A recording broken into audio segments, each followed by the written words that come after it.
আমি জীবনে আর পেজ খুলবো না। থ্রটস অফ বিলালের পেজ নাই, এটা সবাই জানেন।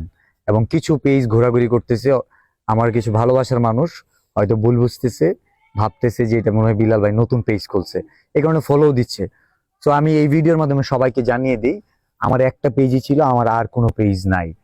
এবং আমি পেজ খোলার অনেক আগে থেকেই চিন্তা ভাবনা করছি এবং এটা আমার ডিসিশন, আমি জীবনে আর পেজ খুলবো না। তো আমি যখন ওই পেজটা চালাইছি তখন চাইলেও আরো 5টা পেজ খুলতে পারতাম, বাট আমি খুলি নাই।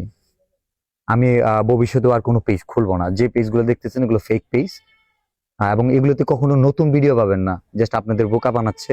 আমার ক্ষতি বলে কিছু নাই, কারণ আমার টাকার কোনো নেশা নাই, টাকার আগ্রহ কমে গেছে। আমি বলছি টাকার প্রতি আমার মোহ কাজ করে না। তো আমার ক্ষতি নেই, আলটিমেটলি তার ক্ষতি, কারণ তার হয়তো অনেক ফলোয়ার হইতেছে থ্রটস অফ বিলালের নাম ব্যবহার করে। ওইটা আমি আমি হিসাব বুঝাই দিব, সমস্যা নাই। সে আমার বন্ধু বান্ধব আছে, পারভেজ আছে এবং ওয়াহিদ আছে, আমার খুব ক্লোজ ফ্রেন্ড, কলেজ ফ্রেন্ড, জানে। মানে আমি আসলে না ছেড়ে দেই, আমার নেক্সট অপরচুনিটি অপেক্ষা করে। তো যে কারণে আমি ছাড়তে খুব পছন্দ করি। শুধু আমাকে একজন ছেড়ে দিছিল, এবং ওই একটা মানুষের ক্রিয়েটর হব এটা কখনোই প্ল্যানিং এ ছিল না। কিছু মানুষ চিনবে এটা আমার স্বপ্ন ছিল, কিন্তু এত পরিমাণ মানুষ চিনবে এটা ছিল না। সো এবং কিছু টাকা ইনকাম করব, দেন আস্তে আস্তে ধাপে ধাপে একটা জায়গায় যাব, এটা স্বপ্ন ছিল। কিন্তু এত তাড়াতাড়ি অনেক টাকার মুখ দেখবো এটাও স্বপ্ন ছিল না।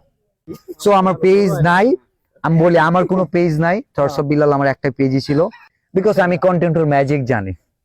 সোশ্যাল মিডিয়াতে কন্টেন্ট ক্রিয়েশনে কোনো ম্যাজিক নাই, আর যদি কোনো ম্যাজিক থাকে ওইটা থ্রটস অফ বিলাল জানে। কারণ আমি ওপেন চ্যালেঞ্জ করতে পারবো, ওপেন চ্যালেঞ্জ, কোন ভিডিও মিলিয়ন হবে কোনটা হবে না, গ্রো হয়। ও আর আমি একসাথে ভিডিও বানাইতাম।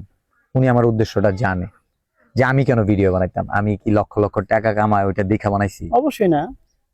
আমি আগে 9 মাস টানা আর্নিং করছি 32 সেন্ট, 72 সেন্ট, 91 সেন্ট, এমন মানে 9 মাসে $102। আমার আম্মাকে এই জায়গায় দাঁড়াই 11,000 টাকা দিছি।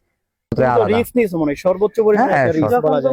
আমরা কিন্তু সারপ্রাইজ হয়েছি যখন তুমি পোস্ট করছো যে গ্রামের ছেলে গ্রামে চলে যাচ্ছি চাকরি ছেড়ে, তখন কিন্তু আমরা অনেক সারপ্রাইজ। এবং আমি কন্টেন্ট মানে এখনো হয়তো বলতেছি না যে কন্টেন্ট ক্রিয়েশন ছেড়ে দিব, বাট এইটাও ঠিক যে মানে কন্টেন্ট ক্রিয়েশনে আমার মানে আর চাওয়া পাওয়ার কিছুই নাই।